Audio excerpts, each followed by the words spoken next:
கண்களை மூடி பக்தியோடு நாம் செபிப்போமாக.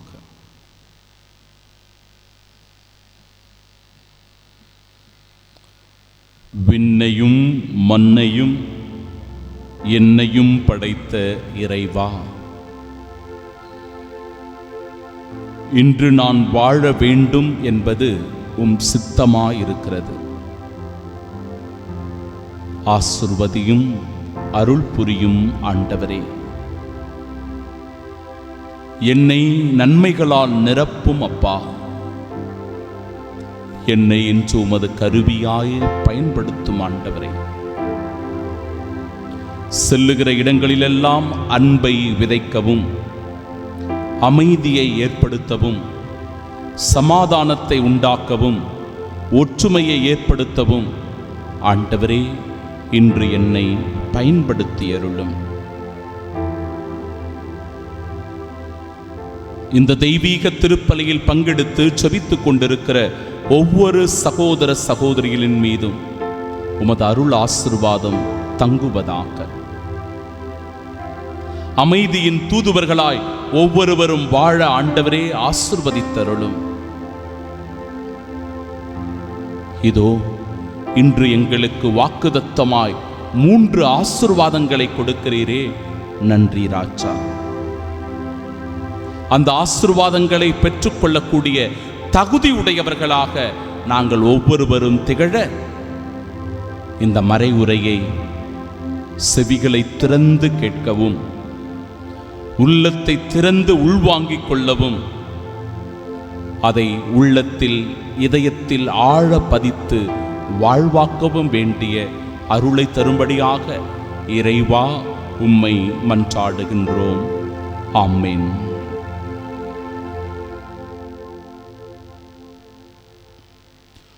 உங்கள் உடலிலிருந்து கல்லான இதயத்தை எடுத்துவிட்டு சதையாலான இதயத்தை பொருத்துவேன் என்கிறார் நம் ஆண்டவர்.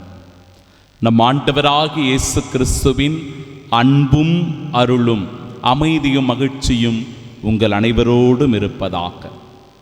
அன்பிற்கு பிரியமுள்ள சகோதர சகோதரிகளே, இன்றைய முதல் வாசகத்தின் வழியாக நமது ஆண்டவர் 3 ஆசீர்வாதங்களை நமக்கு தருகிறார்.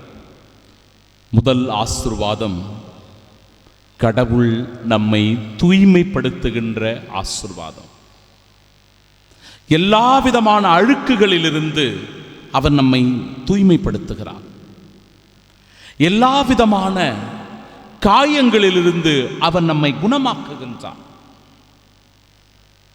எல்லா விதமான வலி வேதனைகளிலிருந்து அவர் நமக்கு விடுதலையை அளிக்கின்றார். இறை வார்த்தை சொல்லுகிறபடி, இதோ நான் தூய நீரை உங்கள் மேல் தெளிப்பேன், நீங்கள் உங்கள் எல்லா அழுக்குகளிலிருந்தும் தூய்மையாவீர்கள். நம் இதயத்தில் படிந்திருக்கிற அழுக்கு என்ன, காயங்கள் என்ன, வலிகள் என்ன, வேதனைகள் என்ன என்பதை நாம் உணர்ந்து ஆண்டவரிடத்தில் ஒப்புக் கொடுத்தால் அந்த தூய நீர் நம்மீது தெளிக்கப்படுகிறது.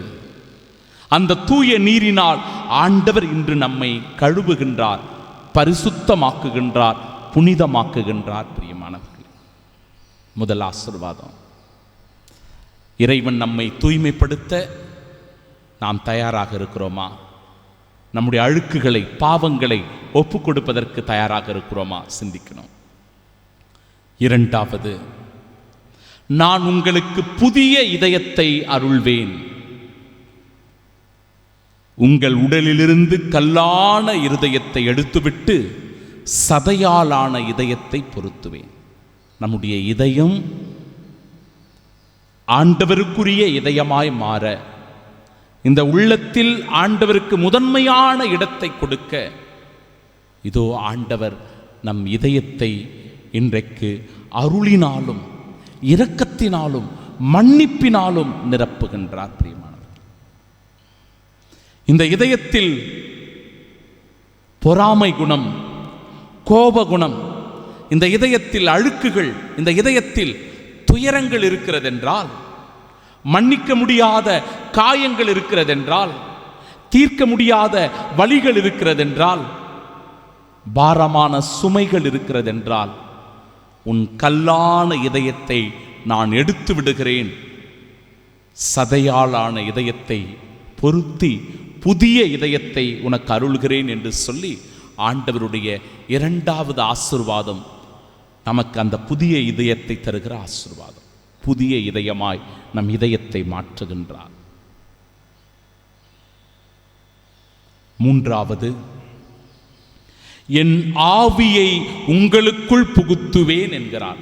ஆண்டவருடைய ஆவியானவர் நம் ஒவ்வொருவருடைய உள்ளத்திலும் உடலிலும் அவர் குடிகொள்கிறவராய் இருக்கிறார். மூன்றாவது ஆசீர்வாதம் பார்த்தீங்களா? ஆண்டவருடைய ஆவியானவரால் நம்மை நிரப்புகின்ற போது, நாம் நிரப்பப்படுகிற போது ஆண்டவருடைய கட்டளைகளையும் நியமங்களையும் நாம் கடைபிடித்து நம்ம வாழ்க்கையை ஆண்டவருக்கு உகந்த வாழ்க்கையாக ஒவ்வொரு நாளும் வாழுவோம். சந்தேகமே இல்லை. ஆவியானவர் நமக்குள் இருந்து செயலாற்றுகிற போது வல்லமையும் ஆற்றலும் நமக்குள் இருந்து ஊற்றெடுக்கிறது.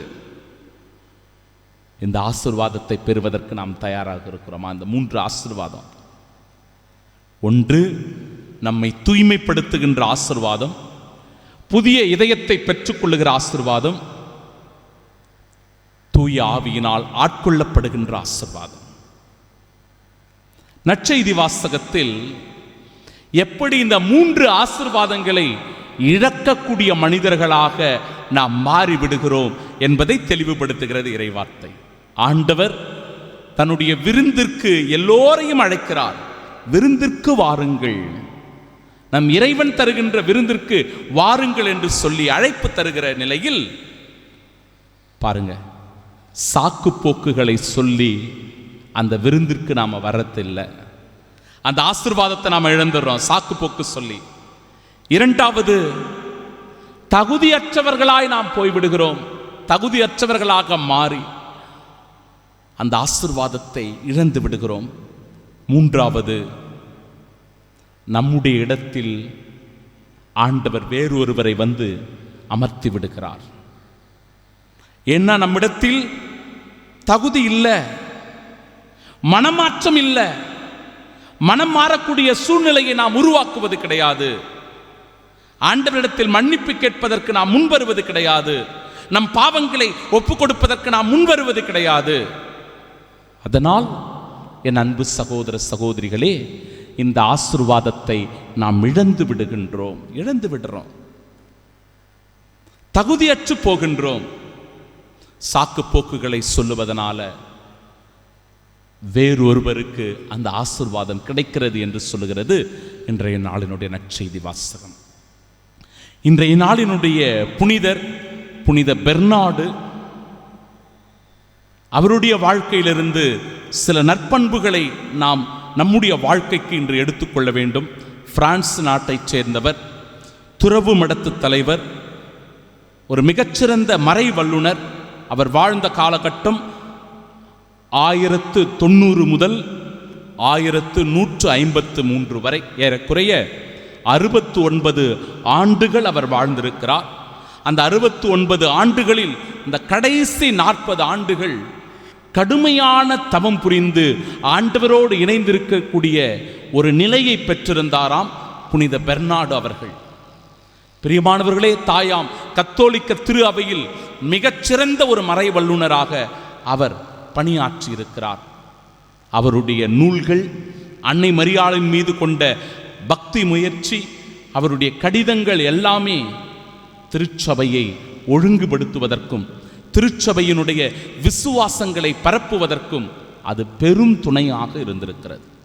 குறிப்பாக இவர் கல்வி கற்பதற்காக பல இடங்களுக்கு அனுப்பப்பட்டிருக்கிறார்.